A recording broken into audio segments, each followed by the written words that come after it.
Hello everyone, मेरा नाम है रवि और स्वागत है आपका इस यूट्यूब चैनल इनलाइटनमेंट में।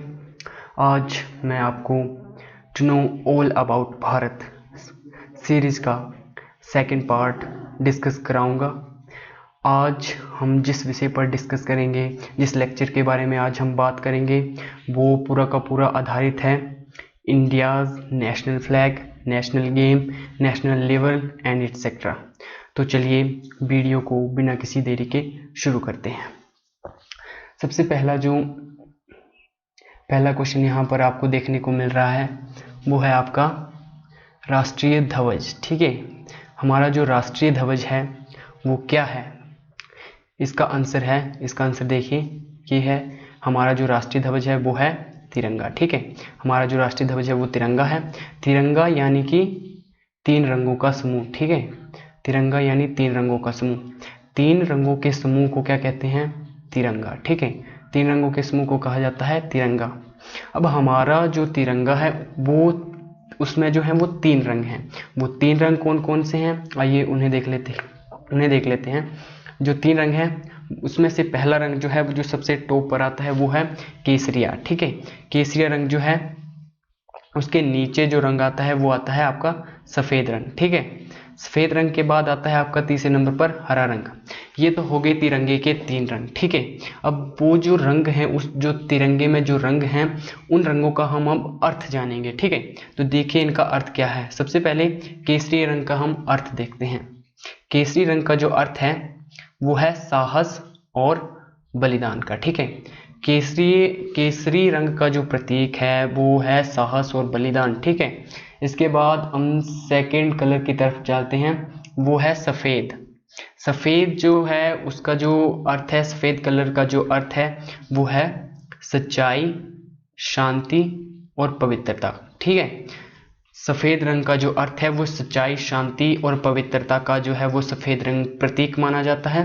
इसके बाद नेक्स्ट हम देखें तो जो ग्रीन कलर है हमारा, उसको देखते हैं। ग्रीन कलर जो है वो माना जाता है हमारा संपन्नता का प्रतीक। ठीक है, संपन्नता का प्रतीक ये माना जाता है हरा रंग। ठीक है, ये हो गए जो हमारे 3 कलर हैं, केसरी, सफ़ेद और हरा, और उनका अर्थ। अब देखते हैं जो हमारा जो राष्ट्रीय ध्वज है, जो तिरंगा है, उसका जो अनुपात है, उसका जो रेशो है वो कितना है, उसकी कितनी लंबाई होनी चाहिए और कितनी चौड़ाई होनी चाहिए, जो झंडे के लिए एक तरह से निर्धारित की गई है। आइए उस पर डिस्कस करते हैं। अब जो है तिरंगे का जो अनुपात है वो है आपका 3:2। ठीक है, 3:2। इसे कृपया ध्यान से सुनिएगा क्योंकि इससे रिलेटेड एग्जाम में जो है वो क्वेश्चन पूछे जाते हैं। पिछली बार मैंने एक क्वेश्चन पेपर चेक किया था, उसमें आया हुआ था ये कि जो हमारा नेशनल फ्लैग है उसका जो रेशो है वो कितना है। ठीक है, तो उसमें ऐसे भी पूछ सकते हैं कि उसकी चौड़ाई क्या है, उसकी जो है वो चौड़ाई क्या है और इसकी जो लंबाई क्या है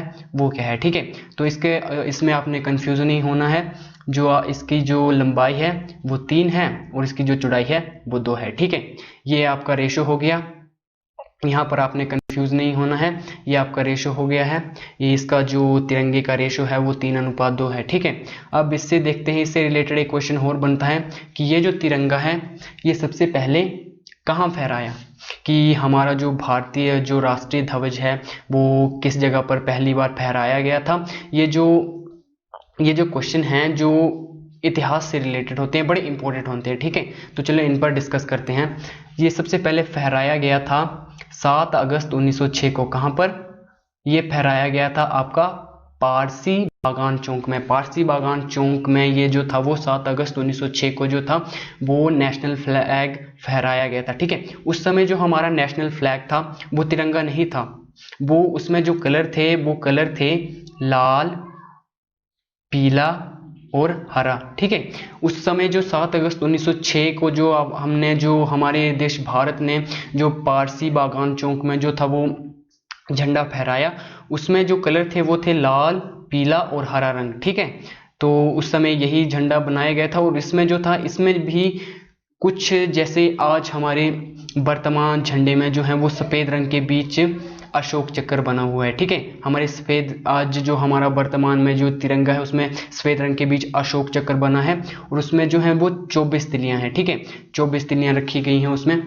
लेकिन उस समय 7 अगस्त 1906 को उस समय जो झंडा फहराया गया था उसमें जो था, इसमें जो हरी पट्टी थी जो सबसे ऊपर थी उसमें क्या रखा गया था, 8 कमल के फूल उसमें रखे गए थे। जैसे आज हमारे वर्तमान झंडे में सफ़ेद रंग के बीच एक अशोक चक्र बना हुआ है, तो उस समय जो हरा रंग की पट्टी थी उस पर जो था वो 8 कमल थे। ठीक है, ये आपने ध्यान में रखना है। फिर जो लाल पट्टी थी सबसे जो आपकी बनी थी बॉटम लाइन पर, वो थी आपकी, उस पर जो था वो था सूरज और चांद, उस पर सूरज और चांद रखे गए थे। मतलब कुल मिलाकर जो था हमारा जो प्राचीन झंडा था या प्राचीन जो तिरंगा था वो बिल्कुल ही अलग तरीके का था हमारे वर्तमान में जो हमारा तिरंगा है। ठीक है, ये देखिए, ये है हमारा वर्तमान तिरंगा। ठीक है, और ये रहा इसका केसरिया रंग, और ये रहा इसका सफ़ेद रंग, ये रहा इसका हरा रंग, और ये बीच में जो है ये है अशोक चक्र। ठीक है, इसे याद रखिए, ये अशोक चक्र है। और इसमें जो छोटी छोटी लाइनें दिख रही हैं, ये और ये इसकी जो कुल मिलाकर जो इसकी तिरियां हैं ये हैं 24। ठीक है, तो ये थी हमारी राष्ट्रीय ध्वज, हमारा जो तिरंगा है उसकी एनालिसिस। अब आपको इससे रिलेटेड कुछ क्वेश्चन आएंगे तो मुझे लगता है कि आप इसमें कुछ कर पाएंगे। ठीक है, अब हम मूव करते हैं अपने नेक्स्ट क्वेश्चन की ओर। ठीक है, ये है हमारा नेक्स्ट क्वेश्चन। नेक्स्ट क्वेश्चन जो है हमारा वो है राष्ट्रीय नदी पर। हमारी जो राष्ट्रीय नदी है वो क्या है, इससे रिलेटेड क्वेश्चन पूछे जा सकते हैं कि हमारी जो राष्ट्रीय नदी है वो क्या है, वो किन किन राज्यों में बहती है, जो राष्ट्रीय नदी है वो कहाँ से निकलती है, उसका जो उद्गम स्थल है वो क्या है, और ये जो हमारी राष्ट्रीय नदी है कब बनकर तैयार हुई और हमें इस राष्ट्रीय नदी के रूप में इसे जानने लगे। ठीक है, तो आज इन्हीं क्वेश्चनों पर डिस्कस करेंगे हमारी राष्ट्रीय नदी के ऊपर। तो हमारी जो राष्ट्रीय नदी है वो है गंगा। ठीक है, हमारी जो राष्ट्रीय नदी है वो गंगा है, और ये कहाँ बहती है, बनारस में बहती है। ठीक है, ये बहती है बनारस में, ये बनारस में बहती है गंगा नदी। और इसमें जो देश शामिल हैं कि कहाँ कहाँ से गुजरते हुए ये जाती है, तो इसके जो देश हैं, किन किन देशों में ये जो बहती है, ये बहती है आपकी भारत, बांग्लादेश, भारत और बांग्लादेश में जो है ये नदी बहती है। ठीक है, इसमें आपने कंफ्यूज नहीं होना है, क्योंकि भारत जरूरी नहीं है कि ये नदी उधर से होकर चलती है। ठीक है, भारत और बांग्लादेश से होते हुए ये जो हमारी राष्ट्रीय नदी है गंगा वहाँ से गुजरती है। ठीक है, फिर बात करें हमारे देश भारत के राज्यों से, तो कि हमारे राज्यों से जो है ये गंगा नदी कहाँ कहाँ से गुजरती हुई बहती है, तो वो राज्य ये रहे। ये पहला राज्य जो है वो है उत्तराखंड, दूसरा आ गया आपका यूपी, तीसरा बिहार, चौथा झारखंड, और पांचवा जो है वो पश्चिम बंगाल। ठीक है, तो इन कुल मिलाकर 5 राज्यों से जो है, जो 5 भारत के जो 5 राज्य हैं, उत्तराखंड, उत्तर प्रदेश, बिहार, झारखंड और पश्चिम बंगाल, इन राज्यों से जो है वो हमारी राष्ट्रीय नदी गंगा निकलते हुए चली जाती है। कहाँ पर, बंगाल की खाड़ी में। ठीक है, अब हम देखते हैं कि अब जो है ये नदी कहाँ से, इससे रिलेटेड एक क्वेश्चन है कि ये जो नदी है ये कहाँ से निकलती है। ये निकलती है हिमालय में गंगोत्री हिमनद से। गंगोत्री हिमनद है हिमालय में जो है वो एक गंगोत्री नामक एक हिमनदी है। हिमनद का अर्थ है मतलब कि जो बर्फ होती है उससे बनी हुई एक नदी है, और वहाँ से जो है ये नदी जो बर्फ पिघलती है वहां से निकलती हुई ये उत्तराखंड, उत्तर प्रदेश, बिहार से चलते हुए बंगाल की खाड़ी में पहुंच जाती है। तो ठीक है, यहाँ पर कंफ्यूज मत होइएगा, इसका उद्गम स्थल जो है वो गंगोत्री हिमनद है। ठीक है, अब इससे अगले देखते हैं, जो ये उसका जो उद्गम स्थल है गंगोत्री हिमनद जो है वो उसकी जो है ऊंचाई कितनी है, उसकी उद्गम स्थल की ऊंचाई कितनी है, गंगा नदी के उद्गम स्थल की ऊंचाई। ठीक है, तो उस पर बात करते हैं। इसकी जो ऊंचाई है गंगा नदी के उद्गम स्थल की वो है 2000 फीट से अधिक। ठीक है, 2000 फीट से अधिक जो है वो गंगा नदी के उद्गम स्थल की ऊंचाई है। ठीक है, इसे याद रखिएगा। फिर इसकी लंबाई की बात करें कि गंगा नदी कहाँ से कहाँ तक बहती है और इसकी लंबाई कितनी है, कि कितने किलोमीटर क्षेत्र में जो है ये बहते हुए चली जाती है। ठीक है, तो इसकी जो लंबाई है गंगा नदी की, इसकी लंबाई जो है वो है 2500 किलोमीटर, लगभग 2500 किलोमीटर के क्षेत्र में वो बहती हुई चली जाती है। ठीक है, ये हो गई। अब ये देखते हैं कि ये जो हमारी राष्ट्रीय नदी है, राष्ट्रीय नदी हमारी गंगा, ये कब बनी और हमने इसे स्वीकार कब किया। ठीक है, ये बनी थी आपकी नवंबर 2008 में। ठीक है, ये डेट आपके लिए बड़ी इंपॉर्टेंट रहेगी। नवंबर 2008 को जो है ये गंगा नदी बनकर तैयार हुई थी। गंगा नदी बनकर तैयार इन द सेंस मतलब कि जो नवंबर 2008 था उस समय भारत सरकार ने ये स्वीकार किया था कि गंगा नदी अब हमारी राष्ट्रीय नदी के रूप में जानी जाएगी, ठीक है। इसके बाद उसी समय एक घटना और हुई कि जो प्रयागराज और हल्दिया ये दो नामक स्थान है, उनके बीच जो गंगा नदी जलमार्ग आता था उसे जो था वो राष्ट्रीय जलमार्ग घोषित कर दिया गया उसी समय, ठीक है। तो ये भी आपके लिए एक महत्वपूर्ण जानकारी रहेगी। इसके बाद जो प्रयागराज है, कई लोगों को ये कन्फ्यूजन होता है कि जो प्रयागराज है वो है क्या, कौन सी जगह है। तो इसका जो प्रयागराज है ये नया नाम है किसका, इलाहाबाद का, ठीक है। आपने इसमें कंफ्यूज नहीं होना है कि प्रयागराज जो है वो इलाहाबाद का नया नाम है, ठीक है। तो ये थी हमारी सेकंड क्वेश्चन की एनालिसिस। अब मूव करते हैं हम नेक्स्ट क्वेश्चन की ओर, ठीक है। ये रहा हमारा नेक्स्ट क्वेश्चन। नेक्स्ट क्वेश्चन है हमारा राष्ट्रीय खेल। राष्ट्रीय खेल आपको सभी को पता ही होगा हमारा राष्ट्रीय खेल क्या है। राष्ट्रीय खेल हमारा हॉकी है। राष्ट्रीय खेल हमारा हॉकी है, लेकिन इसके बारे में आज हम एक बड़े ही महत्वपूर्ण फैक्ट के बारे में जानेंगे, ठीक है। देखिए वो फैक्ट क्या है। किताब और सरकारी वेबसाइट, देखिए किताब और सरकारी वेबसाइट के अनुसार जो है हॉकी को राष्ट्रीय खेल समझा जाता है, लेकिन वास्तव में जो सच्चाई है, एक मतलब फैक्ट है, एक सच्चाई है कि जो खेल मंत्रालय है, हमारा भारत सरकार का जो खेल मंत्रालय है, उसने जो है किसी खेल को राष्ट्रीय खेल घोषित नहीं किया है, ठीक है। जो हॉकी है हमारा राष्ट्रीय खेल, जो हम सभी लोग समझते हैं कि हमारा जो राष्ट्रीय खेल है वो हॉकी है, ठीक है। हमने समझ लिया कि हमारा जो राष्ट्रीय खेल है वो हॉकी है, लेकिन वो किसके अनुसार है, किताब और सरकारी वेबसाइट के अनुसार जो है वो हॉकी हमारा राष्ट्रीय खेल है। लेकिन हमारा जो खेल मंत्रालय, भारत का जो खेल मंत्रालय है, उसके द्वारा किसी भी खेल को राष्ट्रीय खेल घोषित नहीं किया गया है, ठीक है। तो इस पॉइंट को जरा ध्यान से देखिएगा, ये बड़ा ही महत्वपूर्ण हो सकता है आपके लिए। फिर आगे इसके इसी से रिलेटेड क्वेश्चन को देखते हैं हम। जो हमारा राष्ट्रीय खेल किताब और सरकारी वेबसाइट के अनुसार होता है राष्ट्रीय खेल, उसमें जो है खिलाड़ियों की संख्या कितनी होती है कि कितने खिलाड़ी मिलकर जो है वो इस खेल को खेलते हैं, ठीक है। तो इस पर डिस्कस करते हैं कि कितने खिलाड़ी इसको खेलते हैं। जो एक टीम होती है, ये दो टीमों के बीच खेला जाने वाला खेल है। हॉकी जो है ये दो टीमों के बीच खेला जाने वाला खेल है। तो इसमें प्रत्येक टीम में जो है वो 11 प्लेयर होते हैं। 11 खिलाड़ी जो हैं इस खेल को खेलते हैं एक टीम की ओर से, ठीक है। ये हो गया।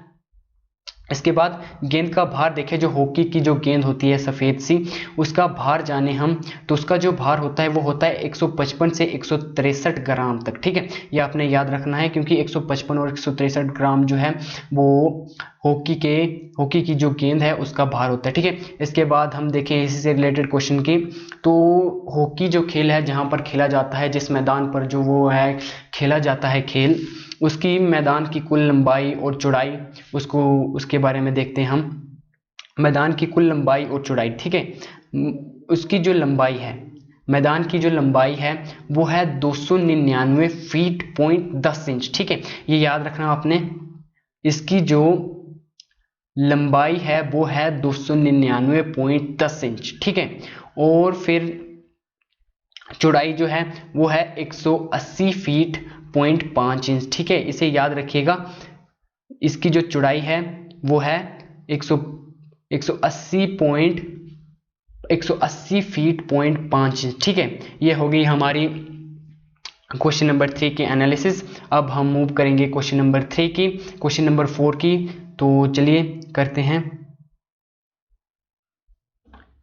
ये रहा हमारा क्वेश्चन नंबर 4। क्वेश्चन नंबर 4 देखिए हमारा, ये है क्वेश्चन नंबर 4 जो रिलेटेड है वो है हमारा राष्ट्रीय ध्वज गीत। जो हमारा राष्ट्रीय ध्वज गीत है, हिंद देश का प्यारा झंडा, ठीक है। हमारा राष्ट्रीय ध्वज गीत, हमारे राष्ट्रीय ध्वज गीत का जो हमारा तिरंगा है, उसके सम्मान में एक व्यक्ति ने गीत लिखा है और उसे भारत सरकार ने जो है वो राष्ट्रीय गीत का दर्जा प्रदान कर दिया गया है। तो ये जो है राष्ट्रीय गीत हिंद देश का प्यारा झंडा, ये रहा वो राष्ट्रीय ध्वज गीत है। ये रहा वो हिंद देश का प्यारा झंडा ऊंचा सदा रहेगा। ये जो लिखा था श्यामलाल गुप्त ने। ये रहे श्यामलाल गुप्त। ये इसके बारे में हम आगे डिस्कस करेंगे। ये श्यामलाल गुप्त जी ने ये वाला गीत लिखा हुआ था, हिंद देश का प्यारा झंडा। ठीक है, अब ये जो राष्ट्रीय ध्वज गीत था हिंद देश का प्यारा झंडा, ये कब प्रदर्शित हुआ?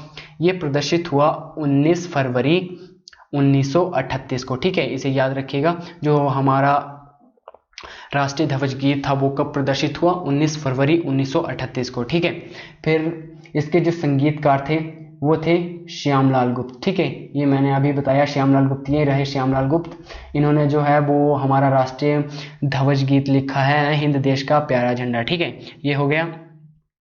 फिर ये श्यामलाल गुप्त कौन थे? श्यामलाल गुप्त जो थे वो एक स्वतंत्रता सेनानी थे, इसके साथ ही वो एक पत्रकार थे। ठीक है, अब इनका जन्म और मृत्यु के बारे में देख लेते हैं। इनका जो जन्म था, इनका जो जन्म हुआ था कानपुर में, एक जिला पड़ता है वो है नरवल गांव। ठीक है, नरवल गांव जो है कानपुर का एक जिला है, वहां उनका जन्म हुआ था। कब हुआ था? 9 सितंबर 1896 को। ठीक है, 9 सितंबर 1896 में जो है इनका जन्म हुआ। ठीक है, ये हो गया। फिर इनकी जो मृत्यु हुई वो हुई थी 10 अगस्त 1977 को। ठीक है, इनकी जो मृत्यु हुई वो हमारे देश भारत में ही हुई थी, तो उनकी मृत्यु भारत में हुई। फिर उनका इनसे रिलेटेड एक और क्वेश्चन बनता है कि उन्हें जो था वो पुरस्कृत भी किया गया था, भारत सरकार द्वारा उन्हें पुरस्कृत भी किया गया था। उनको जो पुरस्कार दिया गया था वो था पद्मश्री। पद्मश्री उन्हें कब दिया गया था? 1469 ईस्वी में। ठीक है, ये आपने ध्यान से देखना है, पद्मश्री उन्हें दिया गया था 1469 ईस्वी में। ठीक है, ये याद रखिएगा। फिर से मैं आपको बता देता हूँ, ये रहे श्यामलाल गुप्त जिन्हें 1469 ईस्वी में पद्मश्री विभूषण से सम्मानित किया गया है। ठीक है, ये हो गया हमारे क्वेश्चन नंबर 4 की एनालिसिस। अब पढ़ते हैं क्वेश्चन नंबर 5 की। ठीक है, क्वेश्चन नंबर 5 जो है वो है हमारा राष्ट्रीय विदेश नीति पर। हमारी जो राष्ट्रीय विदेश नीति है वो है गुटनिरपेक्ष। ठीक है, अब आप सोचेंगे कि ये गुटनिरपेक्ष जो है वो हमारी राष्ट्रीय विदेश नीति है, तो इसके बारे में कुछ डिस्क्राइब भी करें। तो गुटनिरपेक्ष जो है वो है राष्ट्रों की एक अंतर्राष्ट्रीय संस्था है। ठीक है, इसके जो संस्थापक हैं वो थे हमारे देश के पहले प्रधानमंत्री पंडित जवाहरलाल नेहरू जी, और कई जो विदेशी नेता थे उन्होंने इसके निर्माण में, जो हमारी गुटनिरपेक्षता की जो विदेश नीति है उसके निर्माण कराने में बड़ी महत्वपूर्ण भूमिका निभाई है। ठीक है, कई विदेशी नेता इसमें भी शामिल हुए थे। ठीक है, फिर इसकी जो स्थापना हुई थी गुटनिरपेक्ष विदेश नीति की, वो हुई थी आपकी अप्रैल 1961 में। ठीक है, अप्रैल 1961 में जो है वो इनकी स्थापना की गई थी। संस्थापक जो थे इनके प्रधानमंत्री नेहरू जी थे, और इनकी जो स्थापना की गई थी वो थी अप्रैल 1961 में। ठीक है, इसे याद रखिएगा। फिर इसका जो विचार दिया था कि हमारी जो राष्ट्रीय विदेश नीति है गुटनिरपेक्ष, उस पर एक सुझाव दिया गया कि इसे हमारी राष्ट्रीय विदेश नीति अपनाया जाए, राष्ट्रीय विदेश नीति के रूप में हमें इसे स्वीकारना चाहिए। जो इसका जो विचार दिया गया था पहली बार, वो दिया गया था सन 1950 में। ठीक है, इसका सुझाव दे दिया गया था कि इसे जो है हमारी राष्ट्रीय विदेश नीति के रूप में स्वीकारना चाहिए। ठीक है, तो ये होगी हमारे क्वेश्चन की एनालिसिस। अब ये देखिए, उससे पहले मैं अगले क्वेश्चन की ओर मूव करूं, मैं आपको दिखा देता हूं। ये रहे हमारे पंडित जवाहरलाल नेहरू, ये है हमारे पंडित जवाहरलाल नेहरू। ठीक है, ये जो मैं आपको, ये रहे पंडित जवाहरलाल नेहरू। ठीक है, ये जो थे गुटनिरपेक्षता के संस्थापक थे। ठीक है, अब हम मूव करते हैं नेक्स्ट क्वेश्चन की ओर। नेक्स्ट क्वेश्चन जो है वो है हमारा,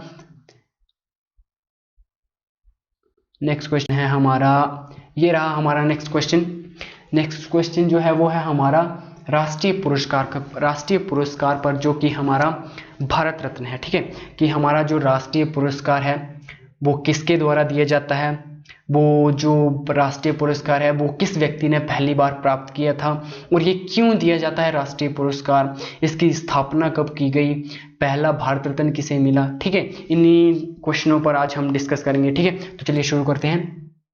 हमारा जो राष्ट्रीय पुरस्कार है वो है भारत रत्न। ठीक है, हमारा राष्ट्रीय पुरस्कार जो है वो है भारत रत्न, और ये दिया जाता है आपका किसके द्वारा दिया जाता है, ये दिया जाता है आपका राष्ट्रपति द्वारा जो है वो दिया जाता है। ठीक है, भारत रत्न। ठीक है, ये दिया जाता है राष्ट्रपति के द्वारा। फिर पहला भारत रत्न जो था वो किसे दिया गया था, ये दिया गया ये दिया गया था आपका डॉक्टर सर्वपल्ली राधाकृष्णन को, ठीक है। ये दिया गया था आपका डॉक्टर सर्वपल्ली राधाकृष्णन जी को, जो था वो भारत का पहला भारत रत्न दिया गया था। ये आपको याद रखना है, कॉम्पिटिटिव एग्जाम में पूछा जा सकता है क्वेश्चन कि भारत का जो भारत रत्न है वो पहली बार किस व्यक्ति को दिया गया था। वो दिया गया था डॉक्टर सर्वपल्ली राधाकृष्णन जी को। सबसे पहले उन्हीं ने ही जो है वो भारत रत्न प्राप्त किया था, ठीक है। जो डॉक्टर सर्वपल्ली राधाकृष्णन थे वो हमारे देश के क्या थे, प्रथम उपराष्ट्रपति थे, ठीक है। उन्हें भारत रत्न से सम्मानित किया गया था, ठीक है। और उसके बाद प्रथम उपराष्ट्रपति के बाद जो थे वे फिर उन्होंने द्वितीय राष्ट्रपति का दर्जा भी प्राप्त कर लिया। प्रथम उपराष्ट्रपति के बाद जो था वो फिर द्वितीय राष्ट्रपति बन गए, ठीक है। अब देखते हैं इसे कि ये क्यों, किस लिए दिया जाता है, जो है भारत रत्न क्यों दिया जाता है, ठीक है।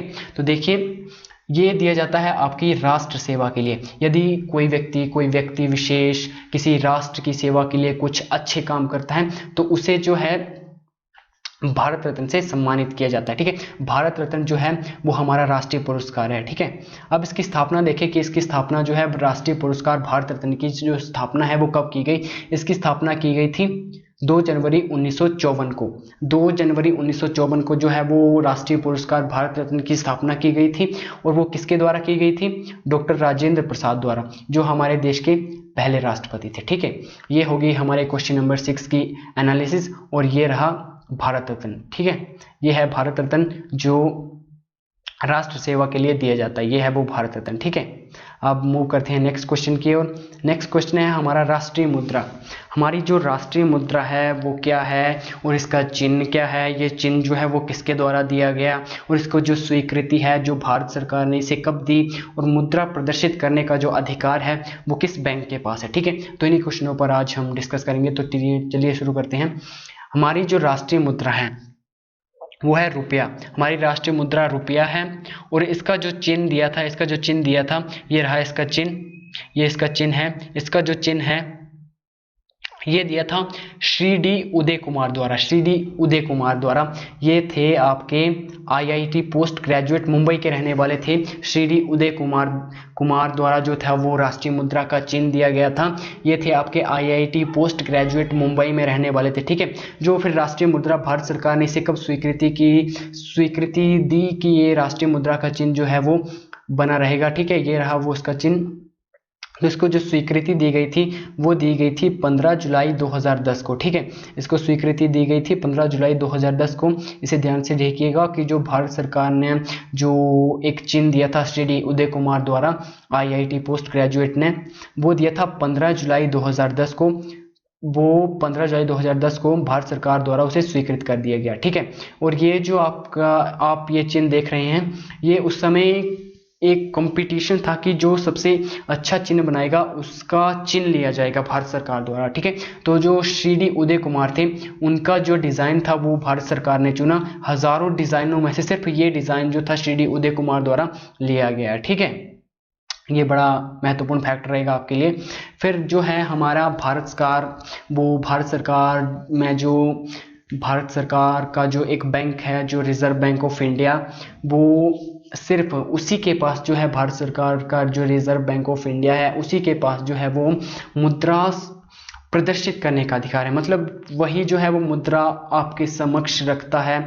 आपको नए नए नोट, अभी हाल ही में जो नए नोट निकले हैं 2000 और 500 के, वो किसने जारी किए हैं, मुद्रा प्रदर्शित करने का अधिकार जो है वो किसके पास है, RBI। और वो नोट जो हैं वो भी रिजर्व बैंक ऑफ इंडिया द्वारा ही दिए गए हैं, ठीक है। तो ये थी क्वेश्चन नंबर 7 की एनालिसिस। अब मूव करते हैं नेक्स्ट क्वेश्चन की ओर। नेक्स्ट क्वेश्चन जो है वो है हमारा राष्ट्रीय फल, ठीक है। हमारा जो राष्ट्रीय फल है वो क्या है और ये इसे क्या कहा जाता है और इसका जो पर्यायवाची है वो भी इसके बारे में हम डिस्कस करेंगे, ठीक है। तो चलिए देखते हैं। हमारा जो राष्ट्रीय फल है वो है आम, ठीक है। हमारा जो राष्ट्रीय फल है वो क्या है, आम है हमारा राष्ट्रीय फल, ठीक है।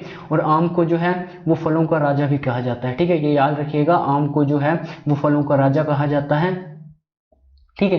फिर जो आम है उसको जो है आड़ू और खुमानी से भी ऊपर रखा गया है, ठीक है। ये ध्यान से देखिएगा क्योंकि आड़ू और खुमानी खाने में इतने स्वादिष्ट होते हैं, लेकिन उससे भी ऊपर जो है वो आम को रखा गया है, ठीक है। इसी जिस कारण से आम को जो है वो फलों का राजा कहा जाता है, ठीक है। फिर भारत में जो है वो भिन्न भिन्न प्रकार के आम हैं, ये तो सभी को पता है। फिर आम का पर्यायवाची देख लेते हैं कि आम का जो पर्यायवाची शब्द है वो क्या क्या होते हैं। आम का पर्यायवाची शब्द होता है आम्र और रसाल, ठीक है। ये आपको एग्जाम में पूछा जा सकता है कि आम का पर्यायवाची शब्द बताइए जरा, तो ये आपने ये लिख देना है आम्र और रसाल, ठीक है। अब देखिए ये रहा आम जो हम फलों का राजा है, जो हमारा राष्ट्रीय फल भी है, और ये रहा आड़ू, ठीक है, ये आड़ू है, और ये रहे आपकी खुमानियाँ, ठीक है, ये हो गया। फिर ये हो गए क्वेश्चन नंबर 8 के एनालिसिस। अब मूव करते हैं क्वेश्चन नंबर 9 की। क्वेश्चन नंबर 9 देखिए, क्वेश्चन नंबर 9 जो है वो हमारा राष्ट्रीय मिठाई। राष्ट्रीय मिठाई जो है वो है हमारी जलेबी। हमारी जो राष्ट्रीय मिठाई है वो है जलेबी, ठीक है। और ये शब्द जो है जलेबी शब्द, ये जलेबी शब्द कहाँ से लिया गया है? अरेबिक शब्द जलेबिया से लिया गया है। अरेबिक शब्द से जलेबिया शब्द से लिया गया है, जो अरबिक भाषा का है। अरबिक एक किताब है मध्यकालीन जिसमें जलेबिया मिठाई का उल्लेख किया गया है। इसके अतिरिक्त देखें तो जलेबी का इतिहास जो है वो 500 साल पुराना है, जिसके कारण भारत सरकार ने इसे राष्ट्रीय मिठाई जो है वो बना दिया है, ठीक है। अल-तबिक, इसमें देखें तो हम अल-तबिक मध्यकालीन एक पुस्तक है जिसमें क्या मिलता है, हमें जलेबिया मिठाई का उल्लेख मिलता है। जलेबी का जो इतिहास है वो 500 साल पुराना है, जिस कारण क्या हुआ कि भारत सरकार ने जो है वो जलेबी को राष्ट्रीय मिठाई घोषित कर दिया, ठीक है। अब हम मूव करेंगे नेक्स्ट क्वेश्चन की ओर। हमारा जो नेक्स्ट क्वेश्चन है वो है क्वेश्चन नंबर 10। इस लेक्चर का जो है वो ये लास्ट क्वेश्चन है, जो कि आधारित है राष्ट्रीय पर्व पर। हमारे जो राष्ट्रीय पर्व हैं वो क्या क्या हैं और ये कब कब मनाए जाते हैं, इसके विषय में आज इसी क्वेश्चन में हम चर्चा करेंगे। तो चलिए देखते हैं। हमारे जो राष्ट्रीय पर्व हैं वो 2 तरह के हैं। पहला जो है वो है गणतंत्र दिवस, पहला गणतंत्र दिवस है, और दूसरा जो है वो है स्वतंत्रता दिवस, ठीक है। अब देखें तो ये कब मनाए जाते हैं। 2 जो राष्ट्रीय पर्व हैं गणतंत्र दिवस और स्वतंत्रता दिवस, ये कब मनाए जाते हैं। पहला जो है 26 जनवरी को जो है वो मनाया जाता है आपका गणतंत्र दिवस, ठीक है। और जो 15 अगस्त जो है, प्रति वर्ष जो 15 अगस्त आता है उसके दिन जो है वो हमारा स्वतंत्रता दिवस मनाया जाता है। स्वतंत्रता दिवस से हमारा जो अभिप्राय है वो ये है कि इस दिन जो था वो हमें अंग्रेजों से, जो हमारे प्राचीन जो क्रांतिकारी थे उन्होंने लगातार अंग्रेजों से संघर्ष करते हुए जो था हमें 15 अगस्त 1947 को जो था उनसे आज़ाद करवाया, और हमें जो था वो एक आज़ादी के रूप में जो है इसी दिन को मनाया जाता है, इसीलिए इसे जो है वो स्वतंत्रता दिवस कहा जाता है, ठीक है। तो ये थी हमारे लास्ट क्वेश्चन के एनालिसिस। आई होप, मुझे लगता है कि आप जो मेरे द्वारा बताई गई इन्फॉर्मेशन है उसमें से कुछ ना कुछ सीखते रहें। तो इसी के साथ आज का लेक्चर समाप्त करते हैं। Thank you.